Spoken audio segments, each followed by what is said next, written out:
Diveview. Hundreds of thousands of Melburnians about to go into lockdown again as Victoria records another 73 COVID cases.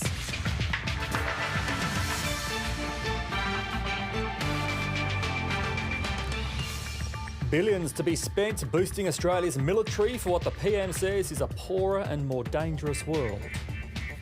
And coming up on The Business, taxing times and the GST. Political and business heavyweights push the New South Wales government's calls for major tax reform.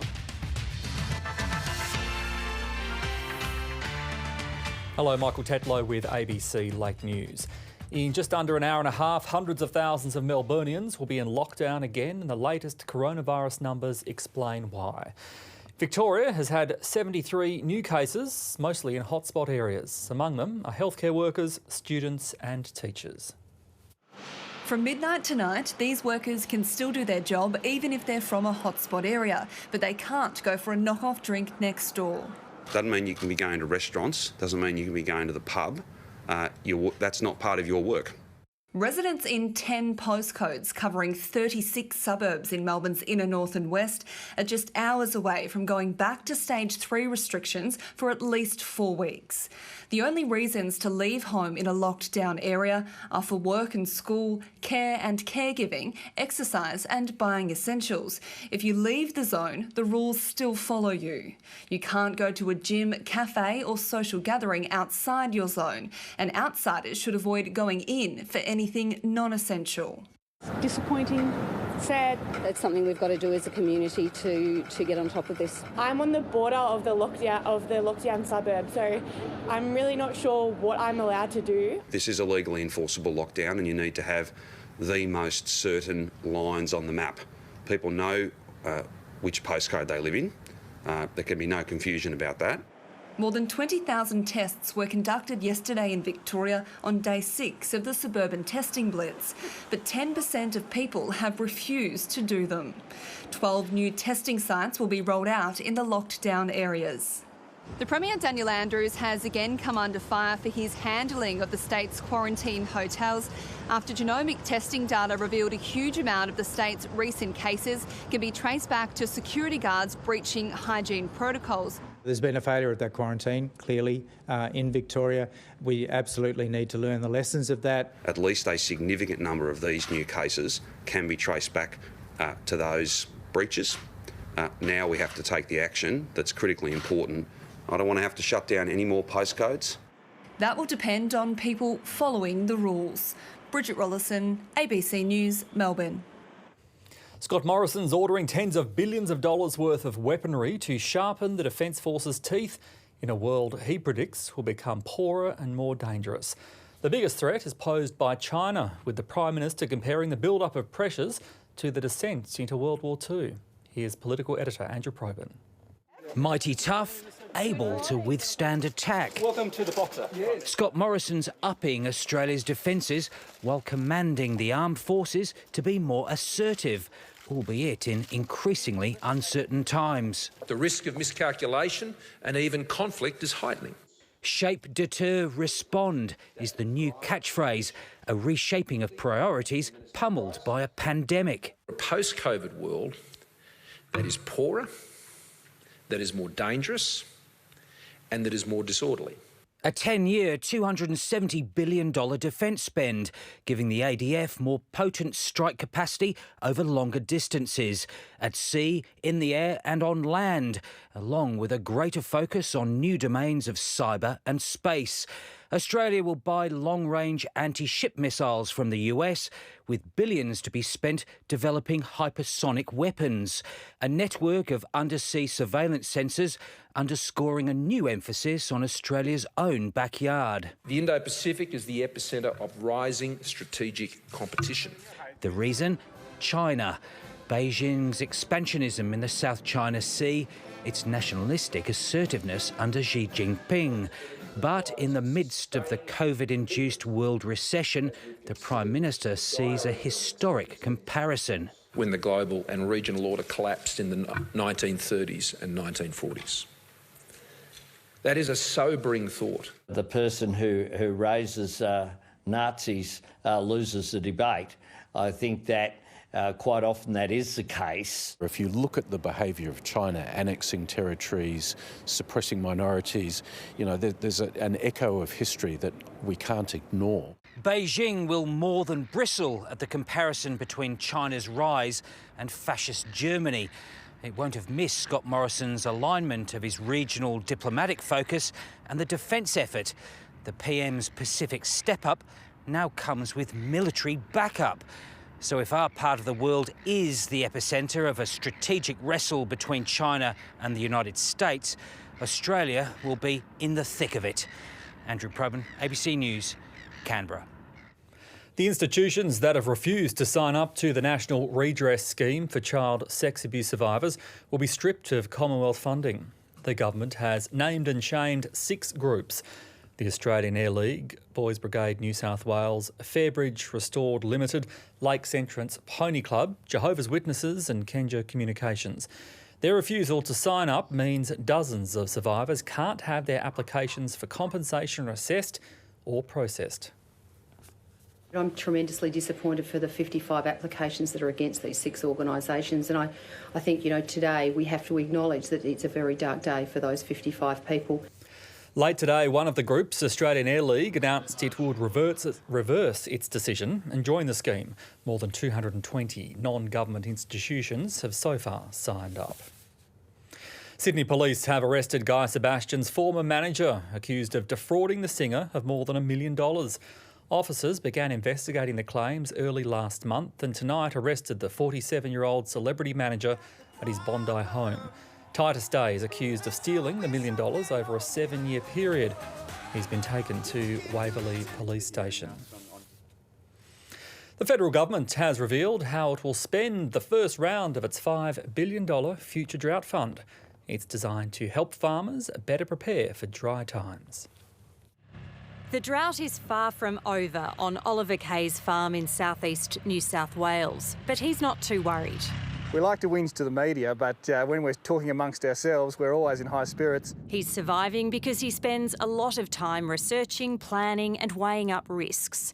On her low rainfall farm in Midwest WA, Nicole Batten takes a similar approach. We don't put all our eggs in one basket, as my mother-in-law always says. The federal government wants more farmers to better prepare for years without rain. It's investing $100 million annually through the Future Drought Funds. But what we're trying to do is to say that that reliance on the Australian taxpayer, that safety net, will be less required into the future. Today's spend includes $20 million to help farmers develop and improve their business plans. I find it a little bit insulting, actually. The majority of farmers in Australia are actually some of the best financial managers in the country. But the government's hoping better financial skills will work together with a new digital service incorporating local and international climate data, plus $35 million for research and development and improving landscapes, soils and ground cover.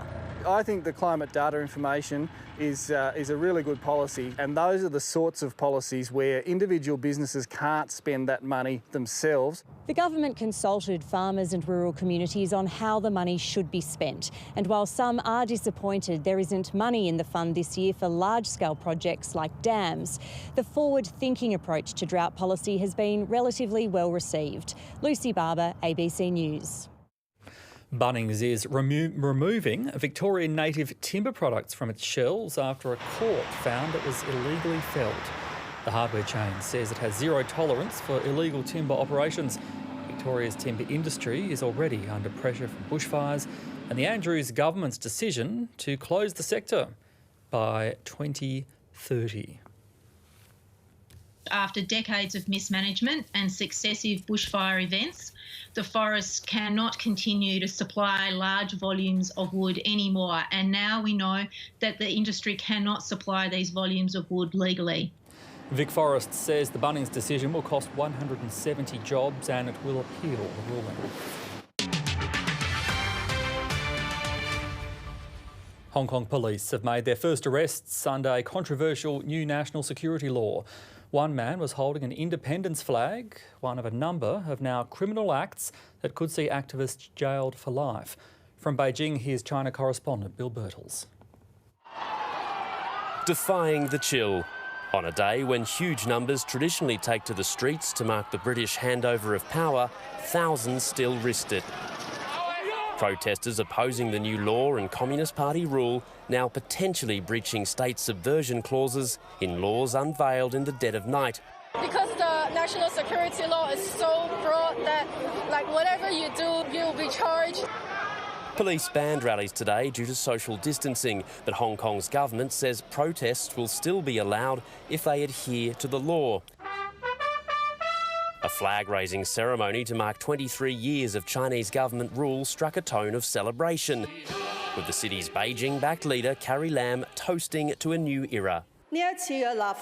The enactment of the national law is the most significant development in the relationship between the central authorities and Hong Kong since the city's return to the motherland. She insists only a small number of people will be affected, but the law is broader and more pervasive than many had expected, and it appears tailor-made to target the city's protest movement. Taking part in subversive protests or separatist activities could now see Hong Kongers jailed for between 3 and 10 years. Organising them or inciting hatred of China's government could mean life behind bars. Damaging government buildings and public transport now counts as terrorism with similar penalties. Even the city's free and uncensored media is slated for new, vague regulations, with the owner of a popular anti-Beijing newspaper, Jimmy Lai, being named in Chinese state media as a traitor. The concerns in Hong Kong and the West are not being heard up here in Beijing. Censorship is in overdrive and people are being fed constant government reports telling them Hong Kongers are warmly welcoming these changes. With fervent nationalism running hot, there's very little sympathy on the mainland for those in Hong Kong. Bill Birtles, ABC News, Beijing. There are warnings the United States could see 100,000 new coronavirus cases a day if more isn't done to address outbreaks in the south and west of the country. At a Senate hearing, America's top infectious disease expert said he was very concerned by the surge in cases. We are now having 40,000+ new cases a day. I would not be surprised if we go up to 100,000 a day if this does not turn around.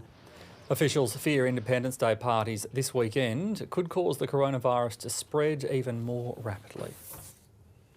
It's the final day for Russians to vote to amend the constitution and clear the way for Vladimir Putin to stay in power until 2036. Kremlin critics say the process is a farce and the vote is rigged. Europe correspondent Samantha Hawley reports. In buses and tents, Russians have headed to unusual polling booths. Not even the worst pandemic in a century could stop Vladimir Putin forging ahead with a referendum to extend his own rule. I would very much like Putin to stay while he can. He cares about children and the young, and he does everything to be an example for them. The result will almost certainly be a resounding yes and allow the president to remain at the helm for another 16 years. That's despite his popularity falling to its lowest level since he came to power in 1999. Things will get worse. The Kremlin is very afraid of mass outrage. And through these changes, it's bringing about a virtually complete destruction of the constitution. The new constitution is already in bookshops. For those brave enough to speak out against President Putin, it can be a lonely fight for democracy. People are scared, intimidated, but that's authoritarianism. This is how it's built. Vladimir Putin has been leader for Sergei Domainov's entire life. Now 18 years old, he's voting for the first time and wants Putin gone. It's actually terrifying because we are cut off from our possibility to choose our leader. I really hope something will change. It's a hope unlikely to be realised, as this parade last week showed the power of President Putin is still widely celebrated. Samantha Hawley, ABC News.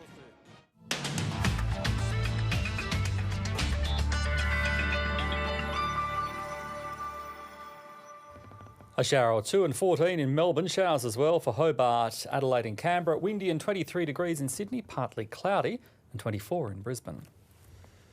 And that's ABC Late News for this Wednesday night. Stay with us for the business.